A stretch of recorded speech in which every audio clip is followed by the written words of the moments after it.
My secondary hearts stuttered as the photons vanished. Around me, the urban canyon became a void, a tactical vacuum designed to crush my resolve. Beside me, the human stood motionless, a silhouette against the nothingness. "Lennox," I managed, my voice a dry rasp. "The light, where did it go?" He did not answer. He just clicked a metal switch. "Would you stay in a place where the very air tried to put you to sleep? Or would you fight the darkness with nothing but a plastic torch?" The arrival manifest had been crisp in my hands then, for hours before the sun abandoned the sky. It felt like a standard orbital insertion, routine and brightly lit, which meant the initial atmospheric readings had been dangerously incomplete. As a military observer of the Vorthani, I had been trained for high-gravity combat and vacuum-sealed sieges, but nothing in the academy had prepared me for a world that simply turned its primary energy source off. A rhythmic, mechanical rattle. It was coming from a tall, glass-fronted box in the corner of the security hub. I watched the machine vibrate, its interior filled with colorful, plastic-wrapped human rations. To the human Lennox Tarn, it was a vending machine. To my sensors, it was a low-frequency anchor in an increasingly unstable environment. The hum of its cooling unit was the only thing keeping my silver vein patterns from strobing in a full-scale distress response. I adjusted my posture, my obsidian skin reflecting the harsh fluorescent overheads of the lobby, desperate to soak in every available lumen while they lasted. Lennox sat behind a laminate desk, his face a map of rugged exhaustion and Scottish indifference. He was unwrapping a sandwich with slow, deliberate movements. The crinkle of the wax paper felt unervingly loud in the quiet building. I leaned forward, my internal recorders capturing the data. On the desk sat a small, black plastic cube with a digital interface. I deployed my scanner immediately. The device emitted a faint electromagnetic pulse, designed to trigger at a specific temporal coordinate. I noted its presence with professional suspicion. An emergency alert system, I hypothesized, likely tied to the orbital defense grid.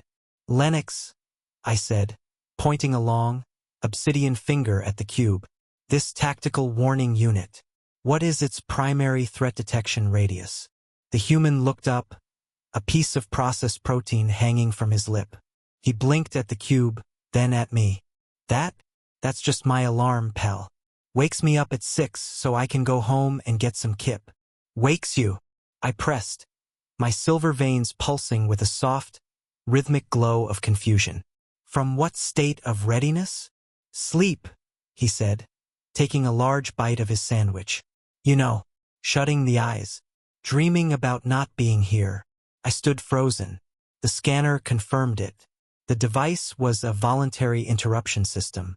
A human owns such a thing to forcefully drag themselves back into consciousness. I began to update my report, filing the entry under voluntary physiological assault. If they treated their own minds with such brutality, their defense capabilities were far more terrifying than the High Command had estimated. Through the reinforced glass of the lobby doors, I watched the sky.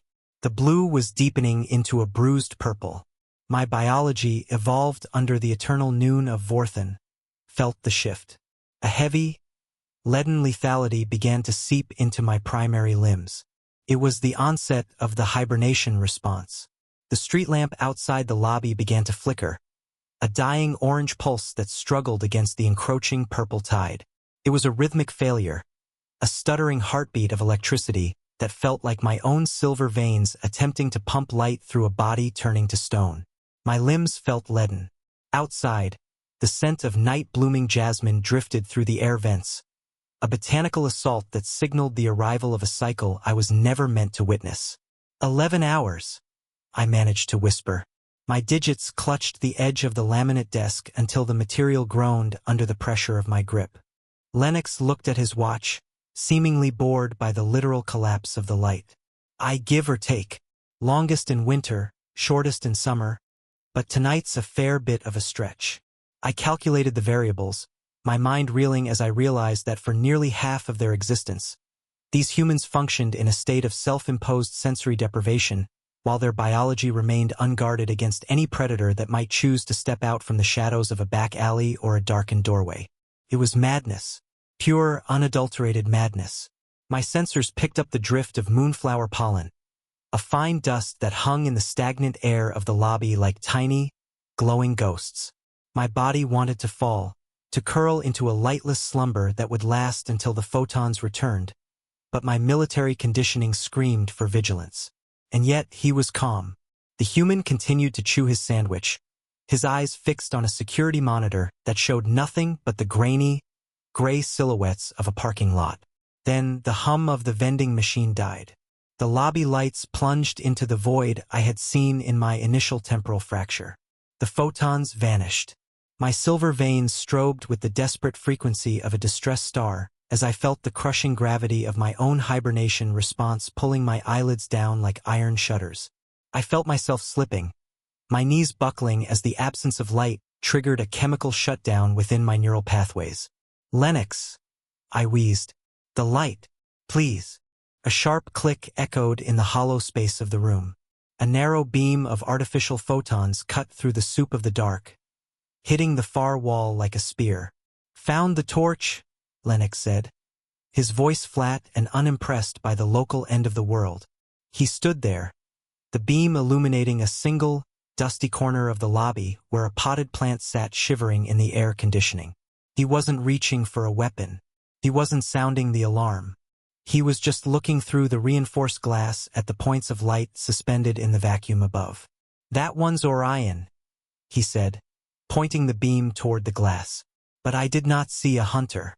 I saw the terrifying efficiency of a species that had colonized the dark, building monuments to their own resilience while the air turned toxic with the scent of night-blooming jasmine and the cold, unyielding silence of a world turned away from its star. They lived here. They thrived here.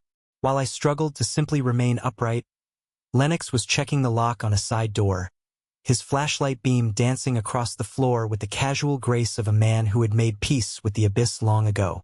The sun broke the horizon, flooding the lobby with a warmth that felt like a physical rebirth.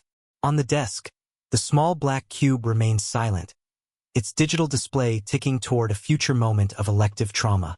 I touched the plastic, realizing the sound was not a warning, but a necessary anchor. The obsidian surface of the desk reflected the dawn.